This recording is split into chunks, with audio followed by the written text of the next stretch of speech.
Resalut. Donc le débrief de ce match entre le Betis et le Barça. Alors, victoire du Barça, 3-2. Là aussi, compliqué puisque pendant près d'une heure, Messi était sur le banc de touche. Il n'était pas titulaire. Et là c'est pareil. C'est toute la première mi-temps, tu sens un Barça qui peut être mis en danger à chaque fois parce qu'on sait que défensivement, ils auront toujours des soucis. Sur ce que je pense toujours de dire que le PSG peut faire des choses par rapport à cette défense du Barça.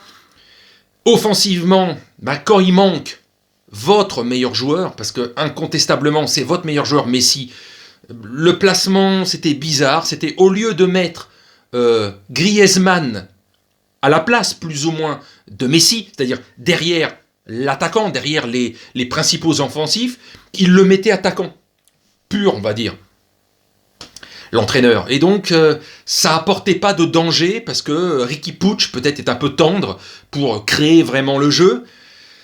Donc, toute la première mi-temps, ça a été, là aussi, assez médiocre. Alors, je vous dis, j'avais les yeux sur deux écrans, et entre Paris, Marseille et Betis, Barça, dans la première mi-temps, j'arrivais à m'emballer sur aucun des deux matchs, quoi. Donc c'était j'étais un petit peu chafouin à la mi-temps en me disant putain la merde, il y en a aucun qui m'emballe, quoi. Donc seconde mi-temps, bon, il a fallu attendre 10 minutes et l'entrée de Messi. Et comme par hasard, alors le Betis menait 1-0, j'ai oublié de préciser, le Betis menait 1-0 à la mi-temps. Donc il rentre donc à la 55e minute et évidemment ça change pas mal la position, puisqu'il y a aussi Pedri qui rentre, donc qui rajoute ce côté un petit peu entre voilà Messi, Pedri, Jordi Alba, Griezmann, un jeu Dembélé aussi qui a fait en tout cas une meilleure seconde mi-temps pour tous. Dès que Messi est entré, on va dire que les 35 dernières minutes étaient bien meilleures. Et voilà, c'est simple, on replace les joueurs là où il faut, et tout d'un coup ça change complètement le match. Et donc mené 1-0, donc 4 minutes après son entrée, après une action de Dembélé qui passe donc à l'entrée de la surface à Messi, qui contrôle comme d'habitude le petit crochet, tire et but. Voilà, 4 minutes après son entrée, on se dit bah voilà. Ça a l'air tout simple, le foot. Limite, le mec, il est trop âgé, entre guillemets, il a 33 ans, vous voulez pas le faire fatiguer tout le temps, bah vous le laissez une mi-temps sur deux sur le banc de touche, comme disait le commentateur sur le match, et vous le faites rentrer 45 minutes. De toute façon, 9 fois sur 10, il vous change le cours d'un match. C'est pas impossible non plus. Donc, à la 67e minute, donc à peu près 8 minutes plus tard, il y a eu un CSC,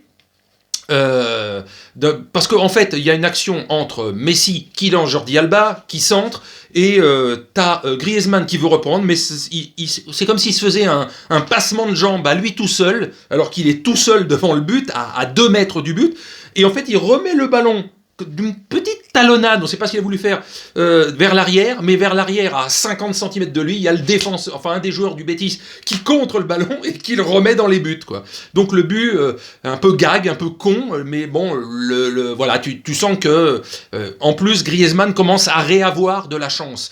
Depuis, je vous dis, un mois, il revient bien, et en plus, il a la chance qui va avec.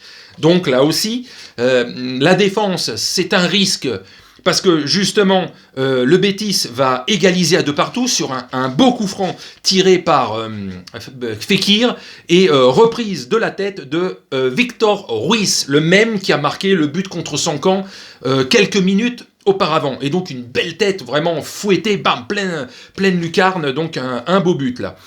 Et donc ça va quand même d'un côté de l'autre, il y a quelques situations dangereuses d'un côté de l'autre. Les deux équipes veulent gagner ce match.